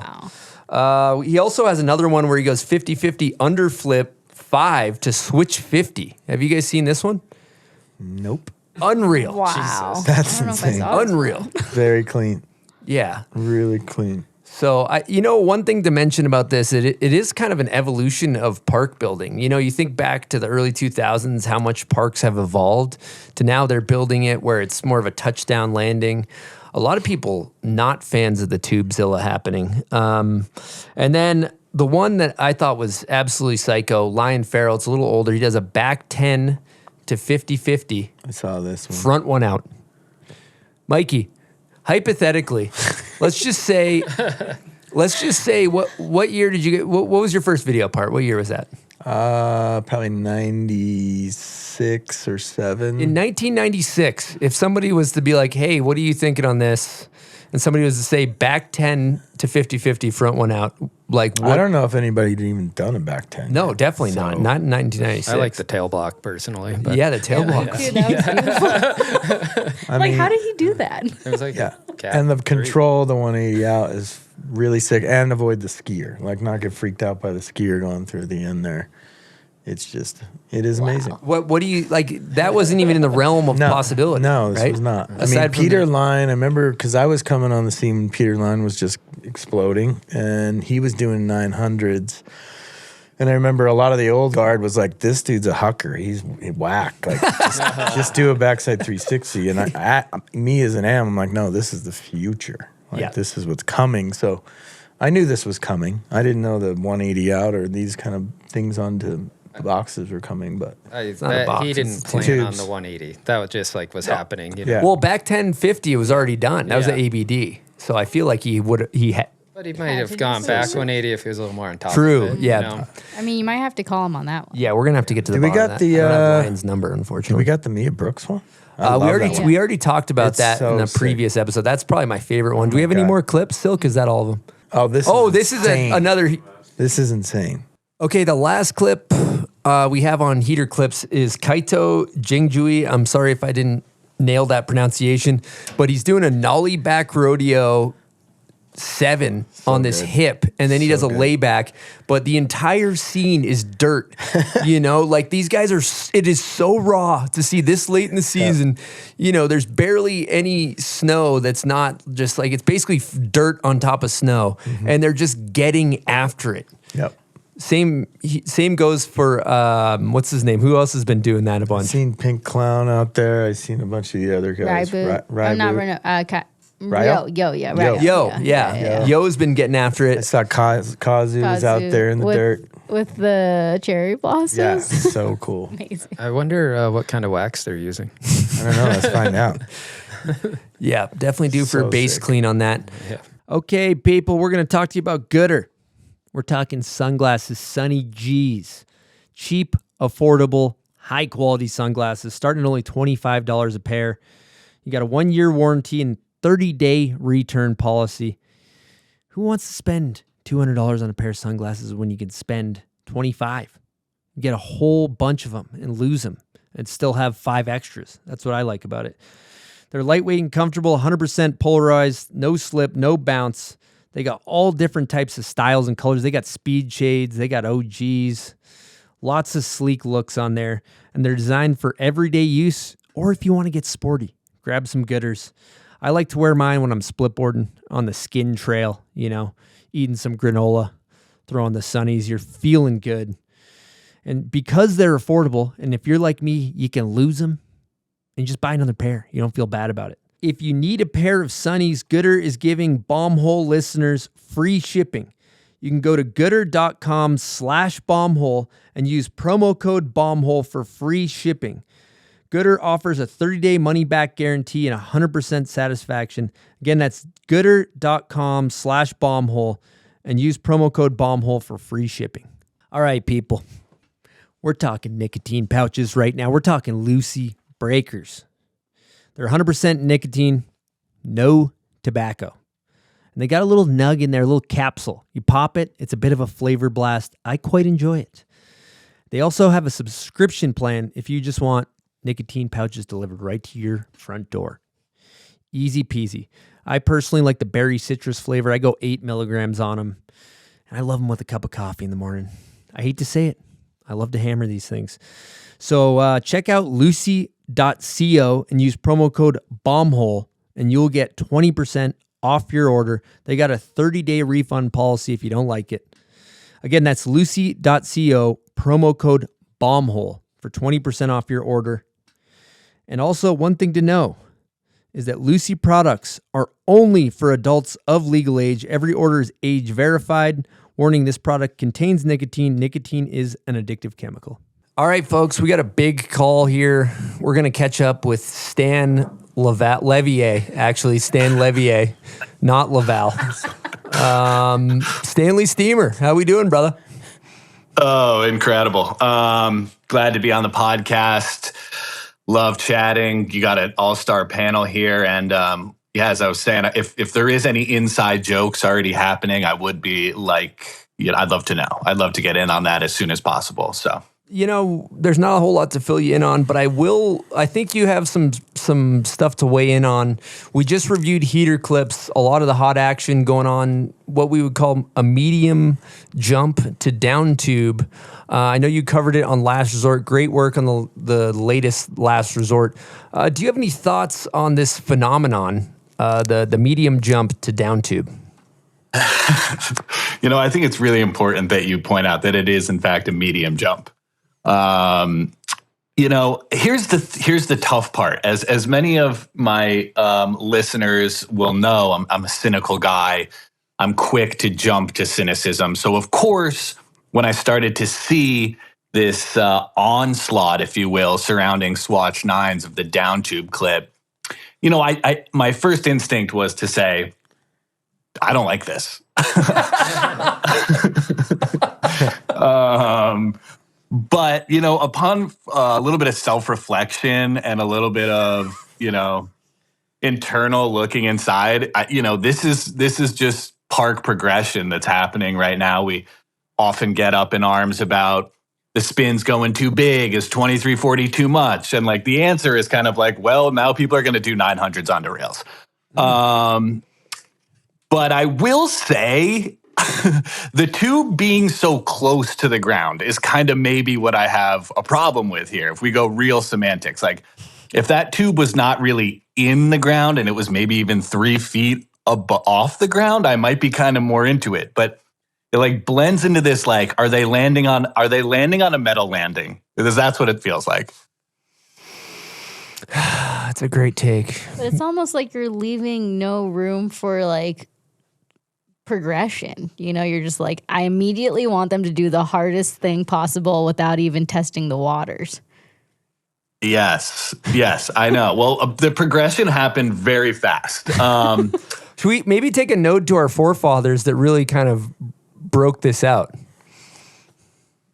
Yeah. I think that, most would credit, and I'm sure someone actually could come on and just jump all over me and said it happened way earlier. But I would say, like, we really saw, at least in this iteration, it was Mons Roysland and it was Fridge like a year ago, maybe in a Norway park. They just started going crazy on like kind of it wasn't even like a curved down tube per se, but like bunch of crazy clips. And then Fridge, of course, was helping design the Swatch 9s course. They put it in there.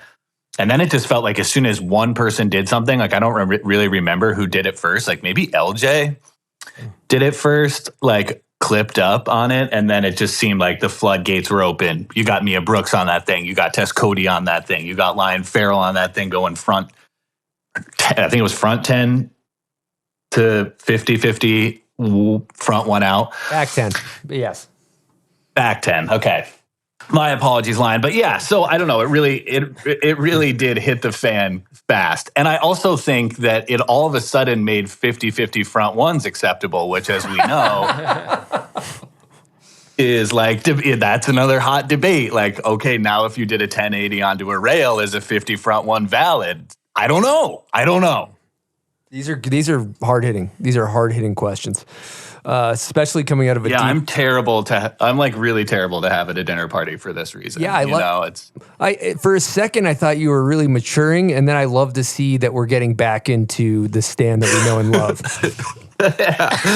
Yeah. I mean, the problem is, of course, all of it is rooted in this perhaps fear that this is just yet another step in snowboarding that I personally will never be able to achieve. I'm like, oh great, we're doing 1080s onto rails now. Good. Like, it's like I'm even further away. I mean, the thing is, do you think that, I mean, you could still get fucking bodied on it, right? Back 10, you get caught upside down. You're getting destroyed if you land on that on your side. 100%. Right? 100%. There is consequence. And there is. I guess that's why I brought up bringing the tube out of the ground a little bit, because that to me makes it like even more extreme. Because when the tube's on the ground, you can if you like fuck up, like yes, you can still destroy yourself, but you're gonna maybe have the ability to kind of like slide off the side and land on your, I don't know. So I would love to see back 10 double to 50-50 on a single barrel neck high down tube. Yeah. Are we going to see that? Like 3-inch round bar. If Frank Borg does film another Real Snow, I feel like that's possible. Dude, I love, the thing that's amazing is us as cynical prick snowboarders. Like the reactions, like I've never done a back 10 double cork in my life, not done a single one, right? And then you see somebody do it to 50-50. It's like, it is like absolutely wild that humans are capable of doing this. And snowboarders' reactions are generally like, whack. Like weird. Yeah. I know, dude. It sucks. It is a lot of haters in the game, and I am guilty sometimes. But I think ultimately, of course, it's worth noting, in case this isn't obvious, like bottom line, like, yes, still sick. But like there is room for a conversation about where and why it feels intense is what it feels. It feels very, I don't want to say jockey, but a little. It's alpha vibes for sure. Let's go through, the tube highlights. Like for me, my favorite thing I've seen coming out of the Tubezilla phenomenon, I'd say Mia Brooks Cab 9 nose to 50. That one's a classic. Do you have a favorite, Stan? God. I don't. Okay. Okay. I like it. I like the honesty. Good answer. You know, actually, what I will say that tripped me out the most, Lions 10, and then at the end of the clip, he goes up and does like cab 3 tail press. Woo! Or like cab 3 kind of tail block, and it was like so buttery, like in the end of that clip, and I was kind of like, damn, everyone's here for the 1080, but can we talk about that tail block that just fucking happened? So Right. that might be my favorite clip just for that sneaker trick at the end there.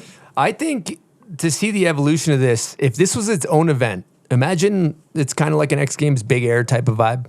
You take all these juggernauts, you create the jump to rail tube situation, and you just saddle up and watch them chuck. You know, like I think that would be a fantastic viewer spectator event. Oh yeah, you're talking X Games knuckle rail right now. And I've been saying, you know, I got the receipts. I've been saying on Last Resort, X Games is waiting to put a rail on that fucking knuckle. This could be it. 100%. Well said. All right. Well, I just wanted to see if you had anything to weigh in on that. Any other topics you'd like to get into, Stan, while you have the floor? Well, wow. I mean, I have been thinking about something, of course, that I kind of like missed putting in Last Resort. And I think it would be just like funny to talk to strip away the politics here, but really about, you know, Trump's back on this, like, we're getting Canada as a 51st state. And I was kind of like thinking about what does that mean? What would that mean for snowboarding if we get Canada as the 51st state? Now, does the Wildcats become part of our history? You know, do we get McMorris? You know, like We get Devin. Yeah. we get Devin Walsh on our shit. There you know, are we wins. get to bang for him. There are wins. There are wins. That's what I'm saying, Mikey. You know, Our Olympic team And then- stacked. Yeah, that's major for the U.S. I would say slope style, big air, doesn't do a lot for halfpipe for us. doesn't do a gosh darn thing for halfpipe for us. Unfortunately, I think slope you really start to get into. You know, there'd really be some knuckling there to edge each other out. Pause. But I think that. Yeah, I mean, and also the coaching, you know, but we got Bud Keane over on Team Canada. Do we get Bud Keane back? Obviously, he's got incredible history as a coach. Do we get Louif? So, yeah, Yeah, we get Louif. we get Louif. You know what I mean? Jed. We Ben get Bull- Jed. Jed. We get Jed. We get Kuzik. Yeah, We get Kuzik. We Yeah. get Jet. You know what I also... I actually kind of in like this. theme- Yeah. We get Kennedy. Yeah, Depp. I know. That's what's dangerous. Wait, but this is starting Once to you sound start- better than I thought. Yeah. Damn. So are you saying that us snowboarders need to fight for this in some way? No, I am not in any way. I'm not in any way advocating for this. I'm just saying, if it did happen, Hypothetically. There are some pros. You're saying there are some pros. yeah.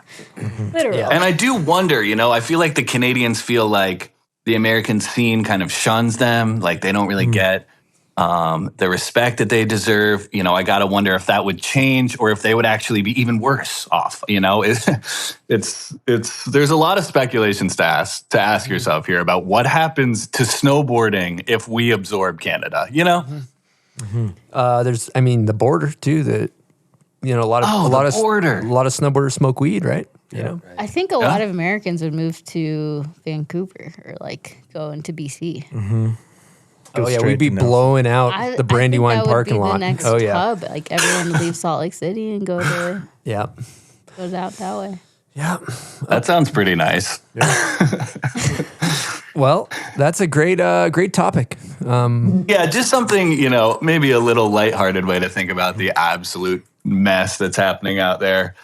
Yeah, it's a great But- take. Great take. Thanks for the time, Stan. This has been a fantastic Yeah, thank you. few You're minutes. natural. Way to come in and just unload on us. Appreciate it. That's a weird thing to say, but It's what I'm known for. Thanks, Chris. All right. Well, have a great episode. Thanks for calling, Chris. Later, Thanks, Stan. See you, Stan. Later. Peace. God, he's good. That's a real media guy right there. He's amazing. You know, he's got takes. He's got his opinions. Yeah. He's got good. I got one other note on here that would be interesting to talk about. Ika Backstrom. Oh, yeah. Just My new announced he's an agent for Under Wasserman Group, a sports management team that is a powerhouse. I think Iman's going to be a fantastic agent. Yep. I wanted to call him, but he's in Finland right now. What do you think's going to make him a great agent? He's a people I mean, I person. agree, but what are your thoughts? I mean, you just want to like be a part of whatever Ika's doing. Yeah. It's all about people with agents. It's about caring about people. And how is he at, skateboarding, snowboarding, surfing? He's got a great frontside flip. He's amazing in all. Yeah. Yeah. Great style. Yeah. Yeah. Knows good style, fan. knows what's up. Totally agree. I actually immediately fired Ninja and called him the second I saw the announcement. Yeah. Good stuff. So we're gonna try to get Ika on the phone for the next group chat we do. We'll have him weigh in. I wonder what talent he's representing, what talent he's going after. Don't know. Who he's signing with. Don't know. A lot of free agents out there. He's a great man. Okay, here's another one. This is from Scotty Connerly. He says, "What pros have invested their contract and contest money the best? Who's the worst?" I can jump in there. One that comes to mind that's the best. I feel like Brian Fox did a really good job, like buying a lot of rental properties, and then he kind of works on those and is able to chill a little bit more than some of the worst. I mean, basically anybody that gets really into drugs and alcohol and blows all their money. That's bozo kind of. Yeah. Yep. Kind of. Yeah, he burned some budge. Don't do that. Yeah. Any other takes?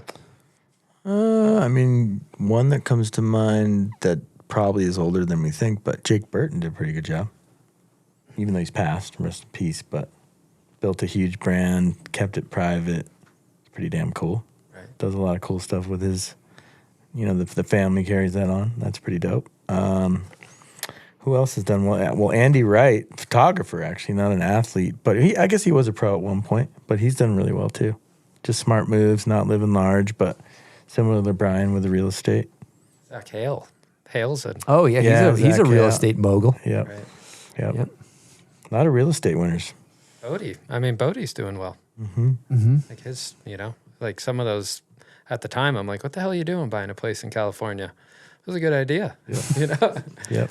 Is there any correlations behind some of these people that have done well with maybe their parents or people in their circles that are real estate people or people that kind of helped them down this path as opposed to other people who didn't have access? I'll say when I was traveling around with Zach, he was always reading these books on real estate investment. Like he was on his own. I'd be like, obviously I'm making fun of him and then like going and buying a Cadillac like a complete dipshit or whatever. But like, I was like, what are you doing, loser? He's like, but he was, I think he was pretty self-motivated, at least for Zach's case, which is cool. All right, we got another, this is a good question here. This is from Ted Borland. I'm going to let maybe Nye field this one first because I feel like she's got a great answer. What's everyone's take on quote unquote, air quotes, making it the dream success in snowboarding? Well, I guess it depends on what you define as success, right? Because if you want all the money, that could define it in one way, for I feel like a lot of snowboarders just want to be included one way or another on a trip and whatnot. So if they make it onto a team trip, that could be considered success. Like, I guess you have to figure out what does success mean in order to know. What does it mean for you, Nye?